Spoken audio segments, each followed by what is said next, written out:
जरा देखो कौन आ गया है, जमाने पे जो छा गया है। जमी किस पे है सब निगाहें, खुली किसकी खातिर है बाहें। ऐसा दिलदार आया है मुझको पहचान लो बेहुदा। तो दोस्तों, जब मैं 16 मार्च 2024 को यहाँ पर आया था, मैंने देखा था उस वक्त मैं बड़ा निराश हो गया था, क्योंकि यहाँ पर कंस्ट्रक्शन साइट पे कोई लेबर नज़र नहीं आती थी, कोई भी काम करने की एक्टिविटी नज़र नहीं आती थी। और सबसे ज़्यादा दुख इस बात से होता था कि लोग यहाँ पर झूठ बोलते थे।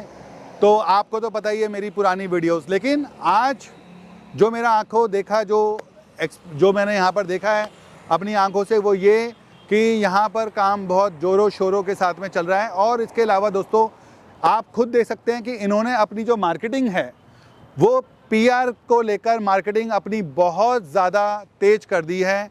और जब मैं यहाँ पर आया, इनका प्रोडक्ट पहले कोई भी चैनल नेटवर्क इनका प्रोडक्ट नहीं बेच रहा था, मगर आज मैं देख रहा हूँ तो सिर्फ 5 मिनट के अंदर मेरे को 3 चैनल नेटवर्क यानी कि 3 लोगों से मेरी मुलाकात हुई, जिनके पास जो बायर यानी बायर की जो फैमिलियों को वो लेकर आ रहे हैं। तो इसका मतलब एटीएस और चैनल नेटवर्क के अंदर वापस से जो एक रिश्ता टूट सा गया था, वो वापस से वो रिश्ता बन गया है। और अब इस प्रॉपर्टी को बहुत सारे लोग ख़रीदने की कोशिश कर रहे हैं।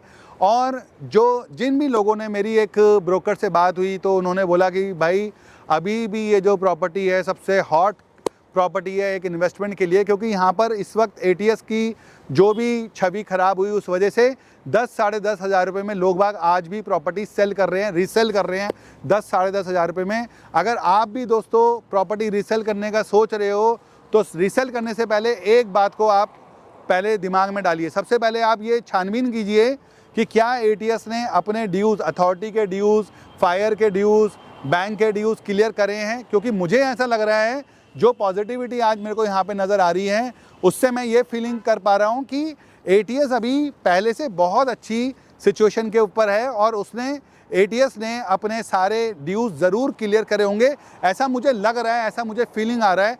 क्योंकि जो पॉजिटिविटी आज ये जो ब्रांच ऑफिस में, जहाँ पर इनका जो सेल ऑफिस है, यहाँ पर जो पॉजिटिविटी है, जो इस वक्त साइड का सीन है, इस साइड के सीन को देखते हुए लोग इस प्रॉपर्टी को ख़रीदने की कोशिश कर रहे हैं। आइए मैं आपको थोड़ा वॉक पे लेकर चलता हूँ।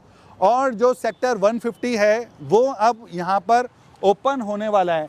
ओपन होने का मतलब है कि वहाँ पर बिरला के प्रोजेक्ट आने वाले हैं। बिरला ने 130 एकड़ की लैंड अंदर सेक्टर 150 में ली है। तो वहाँ पर आप देख सकते हैं कि जो बिरला ये जो प्रोजेक्ट को लेके आ रहा है, वो 18,000 से 20,000 रुपये के रेट के ऊपर बिरला इस प्रोजेक्ट को लेके आ रहा है। क्योंकि ये ग्रेटर नोएडा नहीं है, ये नोएडा है।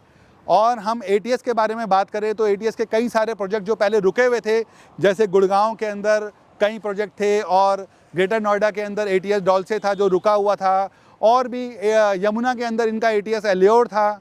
लेकिन अब वो सारे प्रोजेक्ट ये डिलीवर्ड कर रहे हैं, डिलीवर्ड कर चुके हैं और डिलीवर्ड कर रहे हैं। यानी कि एटीएस के अंदर वापस से एक मजबूती आती हुई नज़र आ रही है। और आज वो समय है, आज दोस्तों बेचने का समय नहीं है। मैं ही था जब 16 मार्च को जब मैं आया था यहाँ पर, और उस वक्त जितनी भी मैंने वीडियोस बनाई, तो आप लोगों को लगता था कि यार ये वीडियो बड़ी नेगेटिव तरीके से वीडियो प्रमोट कर रहा है, क्योंकि जो मेरे को दिख रहा है वो मैं आप लोगों को बता रहा हूँ। लेकिन दोस्तों, आज यहाँ पर एटीएस में प्रॉपर्टी बेचने का समय नहीं है। इस वक्त 10 साढ़े 10 हज़ार रुपये में जो प्रॉपर्टी बेच रहे हैं, अभी जो मैंने यहाँ पर पता लगाया है, एटीएस पीआर फेस 1 को बनने में अभी 8 महीने और लग सकते हैं। वो अप्रैल बोल रहे हैं, मगर शायद ये थोड़ा टाइम एक्सटेंड होगा और 7-8 महीने अभी लग जाएंगे पोजीशन पर।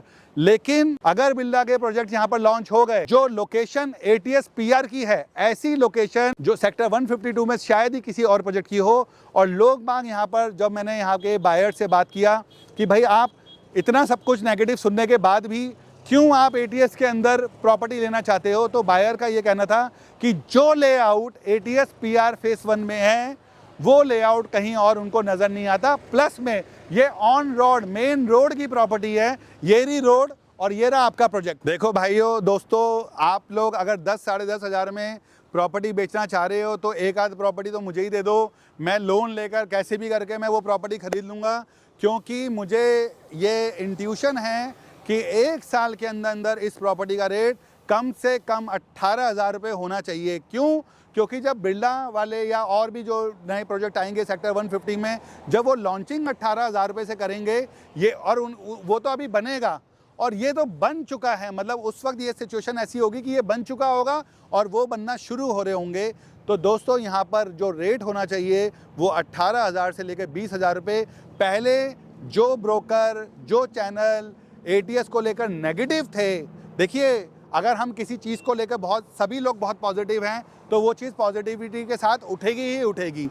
तो पहले जो चैनल नेटवर्क था, पहले जो ब्रोकर नेटवर्क था, वो ATS के खिलाफ था, वो ATS के, क्योंकि ATS उनकी कमीशन शायद नहीं दे पा रहा था, ऐसी ऐसी बातें हमें सुनने के लिए आती थी, कॉन्ट्रैक्टर की कमीशन नहीं दे पाता था। मगर आज ATS कॉन्ट्रैक्टर की भी कमीशन दे पा रहा है, चैनल नेटवर्क की भी कमीशन दे पा रहा है, और जितने भी लोग यहाँ पर गार्ड काम कर रहे हैं, लेबर काम कर रहे हैं, हमने ये थोड़ा बहुत आइडिया लगा लिया।